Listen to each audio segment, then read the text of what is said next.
Founder Bosowa Aksa Mahmud ingin kado juara dari PSM Makassar sebagai hadiah untuk Bosowa yang berulang tahun ke-50.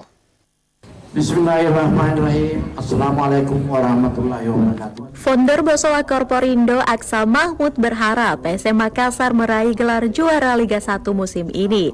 Harapan itu disampaikan Aksa Mahmud dalam perayaan hari ulang tahun ke-50 Bosowa di Novotel Grand Sela Makassar pada Rabu kemarin. Menurutnya, jika Wiljan Pluim dan kawan-kawan berhasil menjuarai Liga 1, itu akan menjadi salah satu kado terbaik pada ulang tahun emas Bosowa.